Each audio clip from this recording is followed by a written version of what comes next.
Virtual Feeds 21. Today we get the announcement that we've got another basically 4 weeks of lockdown, so we're only halfway through. So let's see if I can get to 50 virtual feeds before the end of this thing. If you want to subscribe, then do so below. Then it means every time I put a new one up, you get a notification. Tonight I'm going to use mince again, nice versatile protein, and tonight I'm going to make lasagna, or lasagne as we call it, and it's a gluten-free lasagna. I don't use pasta, I use potatoes, and I'm going to grab them now, and then I'm going to show you what I do with them first and foremost, and get on with that. Okay, so I have 4 medium potatoes here, and I've just given them a scrub and taken out the bits that are no good, and I have my mandolin here, and I'm going to slice these potatoes into very thin slices, pop them into a glass bowl, and put them in the microwave for a few minutes to just soften. If you do not have one of these, you could just thinly slice them yourself. This is not essential, and yeah, just get them soft. Okay, so I've actually just done 3 potatoes because that's more than enough for us. I'm going to put a bit of water in here and a little bit of salt. I'll chuck it in the microwave for 2 or 3 minutes just so that it's soft, and then I'm going to start on my mince mixture. Okay, so I've cooked my potatoes in the microwave for about 6 minutes. They're not totally cooked, but I just needed them to soften and just to start cooking because they're going to get cooked in the oven later on anyways. If you didn't have a microwave, you could do it in a pot as well, not a big deal.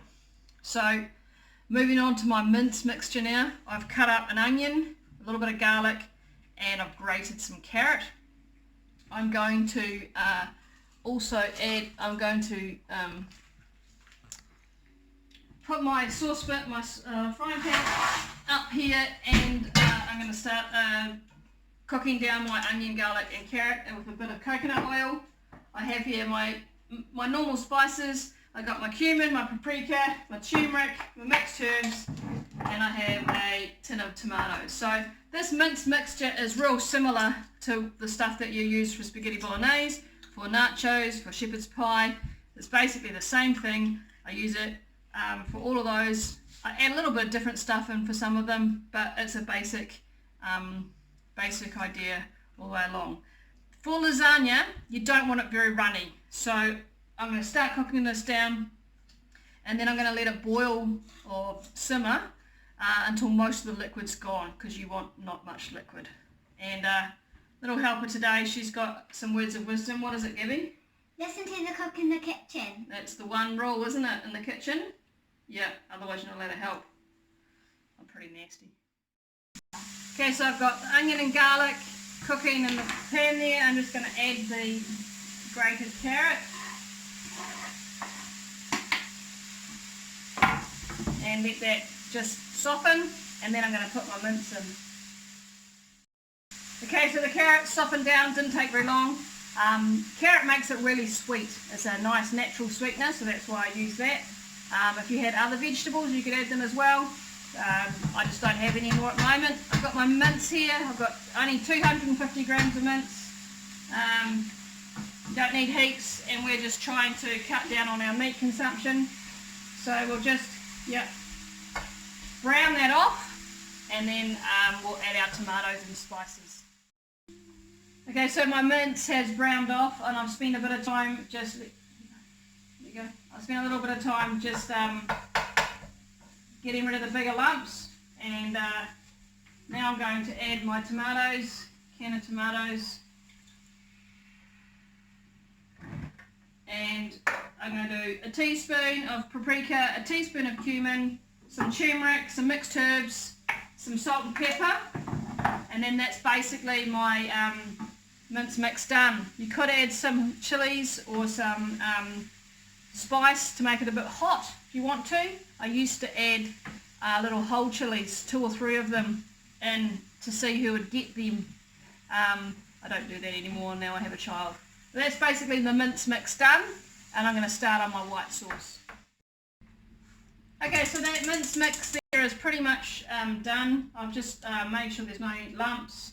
I've simmered it till there's like pretty much no liquid left, and I've put salt and pepper, tasted it and put salt and pepper in, and that's looking really good.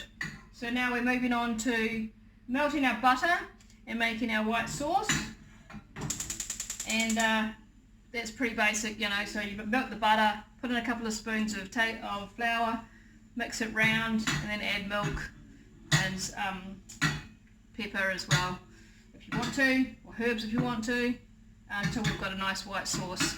Then I'm going to combine all three things together. My potatoes are sitting here and I've left them in the water.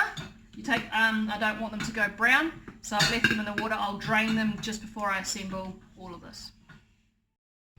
Okay, so our mince is ready, our potatoes are ready, our sauce is ready, and so we're ready to assemble.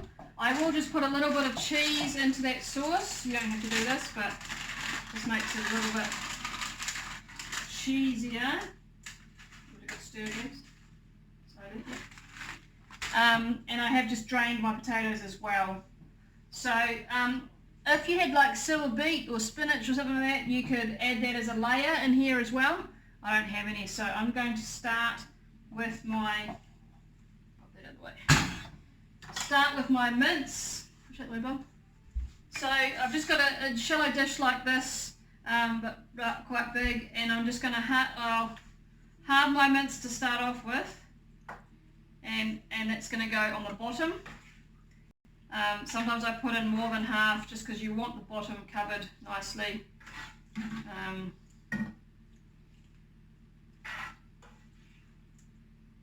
So, yes, you can say something, Gabby. What would you like to say? This is going to be yummy and good. Is this one of your favourites, is it, Gabs? This is one of my favourites, but my best favourite is salmon. Yeah, it is. Okay, so I've just made sure that that's all well covered on the bottom there. And then I'm going to get my potatoes and I'm going to layer them. Gabby, you can help me in a minute. So just going to layer them like that. I'll layer them all across, and then I'm going to do my sauce, so I'll come back when I've done the layering. Okay, so we've put in one layer of the potatoes. Now I'm going to get the sauce, and I'm going to make sure I definitely don't want to have not enough sauce at the end, so I'm just going to make sure I put in only half of this, or even less than, and spread it around.